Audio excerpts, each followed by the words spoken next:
دنیا کی حقیقت کو اگر سمجھنا ہو نا تو میں سمجھتا ہوں یہ ایک واقعہ، اسے ایک حقائق کہہ لیں، ایک قصہ کہہ لیں، کچھ بھی کہہ لیں، یہ ایک واقعہ ہی اگر سمجھ آ جائے تو دنیا کی ساری حقیقت سمجھ آ جاتی ہے۔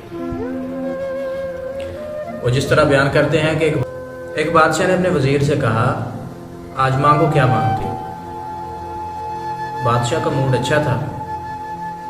وزیر نے بادشاہ کے ہاتھوں کو چوما اور کہا کہ آپ نے جو کچھ عطا کر دیا ہے وہ میرے لیے بہتر ہے۔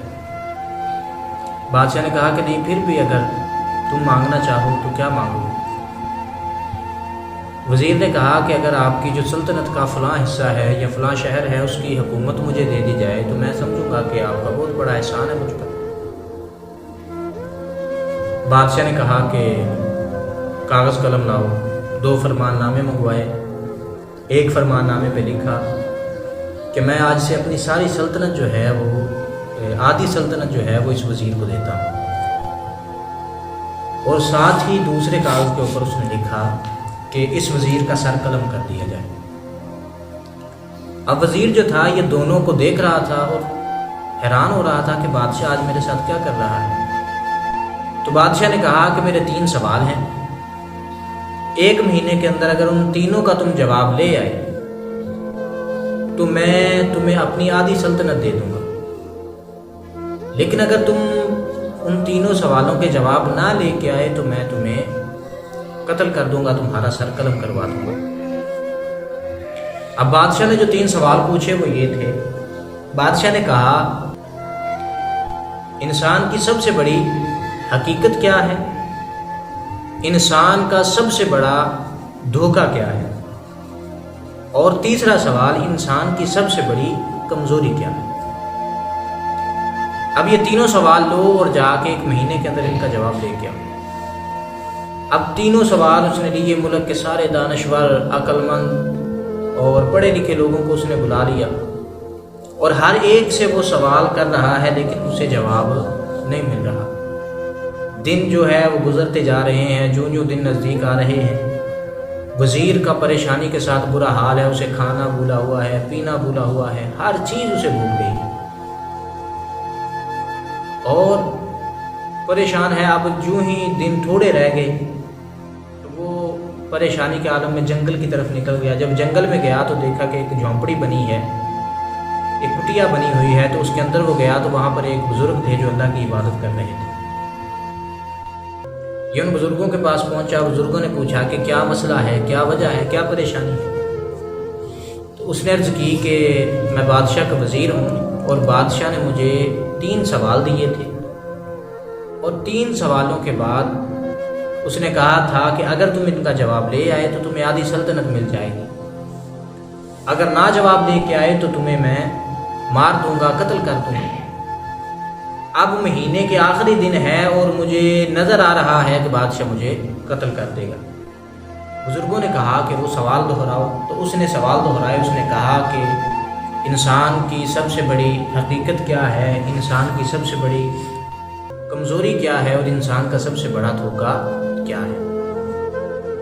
انہوں نے کہا کہ بس یہ تو بڑے آسان سے سوال ہیں، یہ سوال تو بادشاہ نے مجھے بھی کیے تھے۔ میں نے کہا آپ کو کیسے سوال کیے؟ تو انہوں نے بتایا کہ میں جو ہے بادشاہ کا پہلے وزیر رہ چکا ہوں، تو یہ سوال بادشاہ نے مجھے بھی کیے تھے۔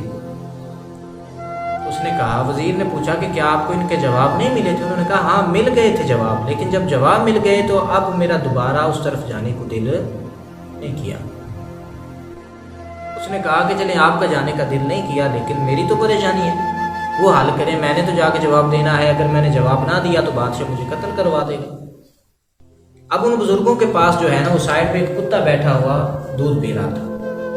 بزرگوں نے کہا کہ سوال کا جواب تو میں تمہیں دے دوں گا، لیکن میری ایک شرط ہے، 2 سوالوں کا جواب میں تمہیں فری دوں گا، مفت کے اندر، کوئی معاوضہ نہیں دوں گا، لیکن 1 سوال کے جواب میں میری ایک شرط ہے۔ اس نے کہا کہ آپ جو مانگیں گے، جو شرط ہے وہ مجھے منظور ہے، بس مجھے مرنے سے بچا دیں۔ انہوں نے کہا کہ ٹھیک ہے، پہلا پوچھو۔ اس نے کہا انسان کی سب سے بڑی حقیقت کیا ہے؟ بزرگوں نے فرمایا انسان کی سب سے بڑی حقیقت ہے موت۔ انسان چاہے جتنا مرضی کہے کہ میں نے نہیں مرنا نہیں مرنا نہیں مرنا، لیکن آخر موت اس کو آ ہی جائے گی۔ اور دوسرا سوال، انسان کا دھوکہ کیا ہے؟ ان کا انسان کا سب سے بڑا دھوکہ ہے اس کی زندگی۔ انسان دنیا کے اندر رہتے ہوئے یہی سوچتا ہے کہ میں نے ہمیشہ زندہ رہنا ہے، ایسے کام کرتا ہے جیسے اس نے مرنا ہی نہیں، لیکن زندگی کبھی بھی اسے دھوکہ دے کر چلی جائے گی۔ اب تیسرا سوال اور شرط پوری کرنے کا وقت آ گیا۔ اس نے کہا جی تیسرا سوال کیا ہے؟ فرمایا کہ پہلے شرط پوری کرو۔ تیسرا سوال کیا تھا؟ انسان کی سب سے بڑی کمزوری کیا ہے؟ انہوں نے کہا کہ شرط پوری کرو۔ شرط کیا تھی؟ شرط یہ تھی کہ فرمانے لگے کہ یہ جو کتا دودھ پی رہا ہے نا، یہ دودھ اٹھا کے پی رہا۔ میں نے لگا کہ یہ تو نجس العین ہے، اس کا جھوٹا ناپاک ہے، حرام ہے، میں کس طرح پی سکتا ہوں؟ میں یہ کام نہیں کر سکتا، اور ویسے بھی کراہت آتی ہے۔ انہوں نے کہا کہ اگر نہیں پورا کر سکتے تو مرو پھر۔ مجبور تھا، آنکھیں بند کی، دودھ اٹھایا اور پی گیا۔ جب پی گیا نا تو بزرگ فرمانے لگے کہ انسان کی سب سے بڑی کمزوری اس کا لالچ ہے، جس کے اندر اندھا ہو کر وہ کتے کا جھوٹا دودھ بھی پی لیتا ہے۔ کمزوری یہی ہے کہ آج انسان اپنے لالچ کے اندر، اپنی ہوس کے اندر، اپنے حرص کے اندر اس قدر اندھا ہو چکا ہے کہ وہ نہیں سمجھ رہا کہ میں حرام کھا رہا ہوں کہ حلال کھا رہا ہوں۔